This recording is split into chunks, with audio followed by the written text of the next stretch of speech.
Trump's reluctance to wear a face mask sends a fatal message. Frida Guidis, a former CNN producer and correspondent, is a world affairs columnist. She is a frequent opinion contributor to CNN, a contributing columnist to The Washington Post, and a columnist for World Politics Review.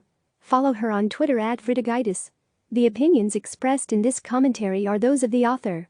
Read more opinion on CNN. Just hours after America reached the grim milestone of 100,000 people killed in the pandemic, President Donald Trump took a moment to promote a wild theory whose acceptance can only lead to more deaths. The president retweeted a link to an article claiming that wearing face masks has nothing to do with public health and is instead a path to social control. The article's is the kind of harebrained analysis making the rounds in the moldy corners of the far right, where every manner of bizarre, anti-scientific, anti-establishment notion seems to grow like a bacterial culture, challenging the immune system of America's democracy. Of course, Trump had to amplify it to his millions of followers. It mattered little that Trump breezily commented so many different viewpoints, as if the rantings of a far-right pro-Trump publication, claiming that the ongoing pandemic that swamped hospitals in the United States and around the world amounts to a fiction, that we are in an emergency.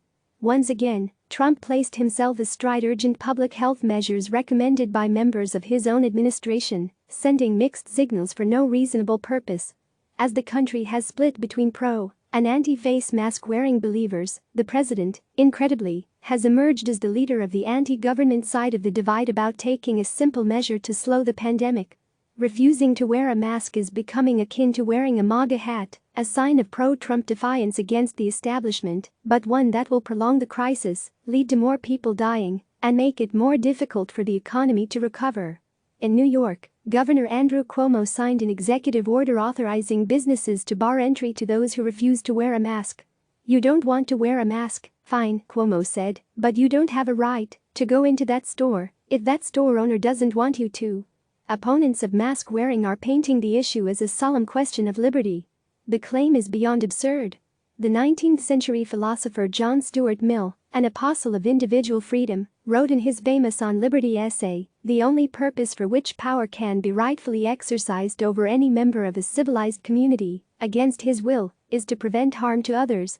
Wearing face masks to keep a deadly pathogen from spreading to others is the mildest of requests. As infringements on liberty go, this one is an affront only to the most tender of snowflakes, or to the most susceptible to lies. By using his megaphone, not to call the country to unity and resolve, but to dilute the urgent calls of public health experts, Trump not only helps undermine trust in the government, but he also makes people more reluctant to follow the advice of those who, unlike him, and the authors of most conspiracy theories involving face masks, have devoted their lives to learning how to stop diseases. Over the weekend, a beachgoer told CNN's Gary Tuchman that if Trump won't wear a mask, neither will he. If he had been watching Fox News instead of at the beach, he might have heard Dr. Deborah Birx of the White House Coronavirus Task Force explain that there is clear scientific evidence from multiple experiments that a mask does prevent droplets from reaching others. Claims that face masks offer no protection against organisms as small as the coronavirus are false.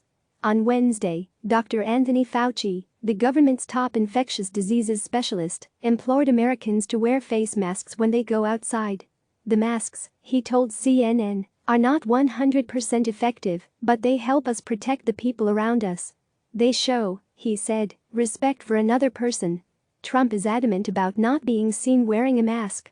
He disparaged a White House reporter for refusing to take his off during a press conference on Tuesday, saying he was choosing to be politically correct.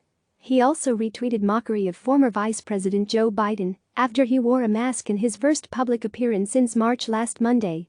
Biden called Trump an absolute fool for not wearing one, saying, "Presidents are supposed to lead, not engage in folly, and be falsely masculine." Why in the world is Trump pushing Americans not to take a simple precaution? His push to reopen businesses without reaching safety mileposts can at least be explained as an effort to revive the economy. But masks?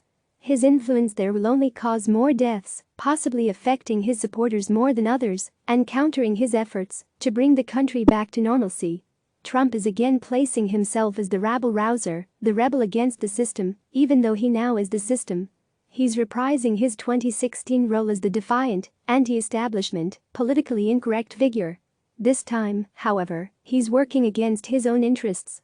Trump supporters may feel energized to put on a MAGA hat and push against those who wear masks, but most Americans don't want to get sick, let alone die. With more than 101,000 people already dead due to COVID-19 in the country, most Americans think Trump should wear a mask. They would rather feel safe than follow the advice of a man whose handling of the crisis they believe has been a failure. Click subscribe to receive the latest news.